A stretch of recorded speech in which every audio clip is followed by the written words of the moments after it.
বন্ধুরা আবার একটা নতুন ব্লগ নিয়ে চলে এলাম। প্রায় 2 মাস মন্দিরের কাজটা বন্ধ ছিল।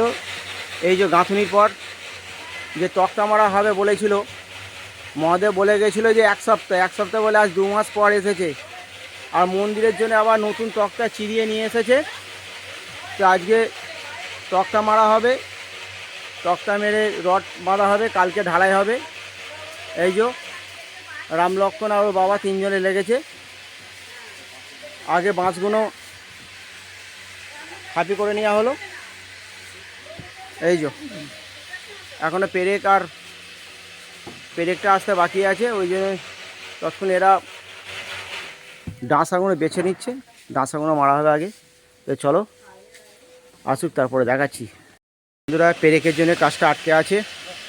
বাবুকে তো পাঠিয়েছি গাড়ি নিয়ে, যে পেরেকটা আনতে পাঠিয়েছি। পেরেক না হলে এরা এই ডাঁসাগুলো মারতে পারছে না। যদি রাসুদা ভ্যান নিয়ে চলে আসে তো ভালো, নাহলে বাবু গেছে গাড়ি করে, তাহলে পেরেকটা নিয়ে আসবে। বাবু পেরেক নিয়ে চলে এসেছে। চলো এবার কাজটা আরম্ভ করে দেবো। বন্ধুরা এই যে আগে ডাঁসাগুলো মেরে নিচ্ছে, তারপরে তক্তা মারা হবে। তোমাদের ছাদ থেকে ভিডিওটা দেখাচ্ছি। এই উপরে উঠে বসে আছে শান্তনুই ডাঁসাগুলো মারছে। এই যে ওর দাদা নিজে ধরে দিচ্ছে, ওর বাবা বাড়িতে একটু গেছে। তো টোটাল ডাঁসাটা মারার পরে এবার তক্তাটা মারবে, তারপরে তোমাদের ভিডিওতে দেখাচ্ছে।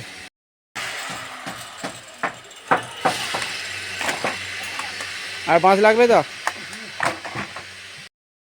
বন্ধুরা ঠাকুর ঘরটা তক্তা আমার কমপ্লিট হয়ে গেছে। আর এই যে গেটের মাথাটা এবার টিফিন করবো। এবার হাত পা ধুতে গেছে, খাওয়া দাওয়ার পর এই উপরটা আবার তক্তা মারা হবে। মানে তক্তাটা টোটাল আজকে কমপ্লিট হয়ে যাবে। আউটসাইডগুলো ঘেরা হবে তক্তা দিয়ে।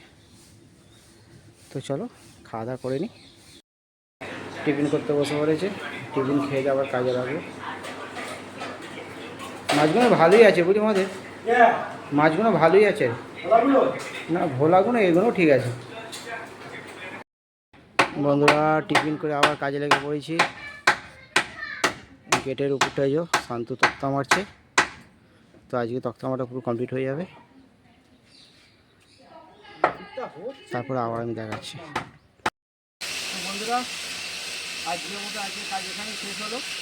টোটাল তক্তা মারা কমপ্লিট হলো, ঠাকুর ঘর আর গেটের উপরে তক্তা মারা কমপ্লিট হলো। কালকে দিনটা কাদা বা পিজো রেখা লাগবে, তারপরে রডটা বাঁধা হবে। তো ঢালাইটা মনে হচ্ছে কালকে হবে না, পরশু দিন হবে। তো ভিতরে যে লাইট ভিতরে ভালো লাগে লাইট অবশ্যই করে।